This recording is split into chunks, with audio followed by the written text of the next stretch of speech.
श्री बांग्ला साहिब के दर्शन के बाद हम आ पहुँचे हैं कालका जी मंदिर में दर्शन करने के लिए। छुट्टी का दिन है तो बहुत भीड़ है मंदिर के अंदर और बहुत श्रद्धालु दर्शन करने आए हुए हैं। बच्चों की भी छुट्टियां पड़ी हुई हैं तो इसीलिए ज़्यादा भीड़ है। सबसे पहले दर्शन किए हमने भैरव बाबा के, और भैरव बाबा के दर्शन के साथ ही हम आगे बढ़े। कहते हैं जब तक भैरव बाबा के दर्शन नहीं करते तब तक मैया के दर्शन अधूरे माने जाते हैं। वो फल हमें नहीं मिलता है जो हमें भैरव बाबा के दर्शन के बाद मिलता है। कलयुग में काली मैया को सजीव माना गया है, क्योंकि मैंने यह सुना है अपने दादियों से, अपने बड़े बूढ़ों से, कि कलयुग में 2-3 ही भगवान हैं जो पृथ्वी पर स्वयं रहते हैं। उनमें से एक काली मैया है, काली मैया भी है और भोले बाबा भी हैं और हनुमान जी को भी प्रत्यक्ष माना गया है। इसीलिए आज हम कालका मैया के दर्शन करने आए हैं। कालका मैया के दर्शन के साथ ही हम आपको देवी मैया के 9 रूपों के भी दर्शन करवाते हैं। ये है मैया के 9 रूप। जो व्रत हम नवरात्रों में रखते हैं वो इसी दुर्गा के 9 रूपों का स्वरूप है।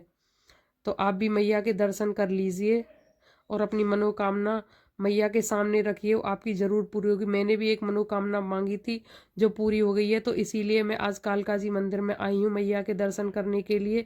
वैसे हमारी कुल देवी को गुड़गांव में शीतला माता को माना जाता है, लेकिन मैं कालका मैया को भी बहुत मानती हूँ। इसी के साथ हम आ गए भोले बाबा के दर्शन करने के लिए मंदिर में। भोले बाबा से भी अपनी बात कह दी, देवी देवताओं जो हमारी जरूर पूरी हुई, क्योंकि आगे बढ़े और आगे बढ़ने के बाद हमें यहाँ पर माता रानी, भोले बाबा और बजरंग बली की भी दर्शन हुए।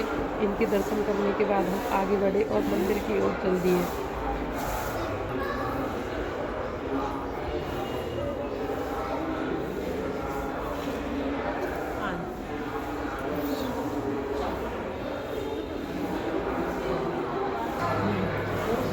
मंदिर की भीड़ को आगे बढ़ाते हुए कालका जी के मेन मंदिर में जाने की मंदिर है, गर्भगृह है, वो यहाँ पर स्थापित है।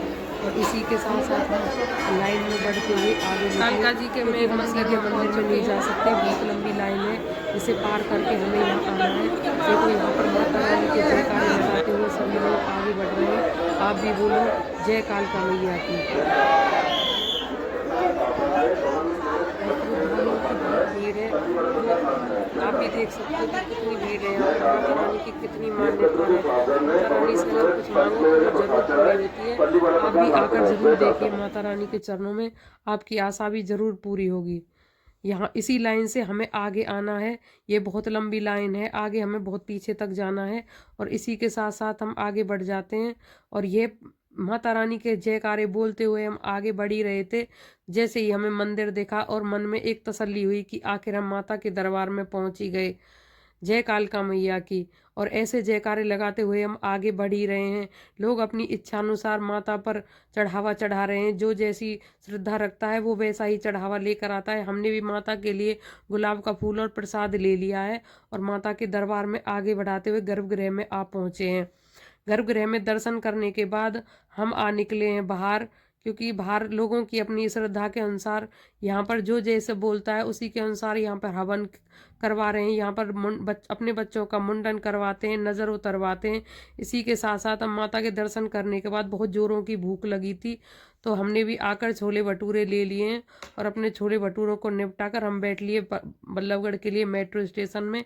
और ये मेट्रो से उतरने के बाद हम बाहर आ गए हैं। तो इसी के साथ जय श्री राधे।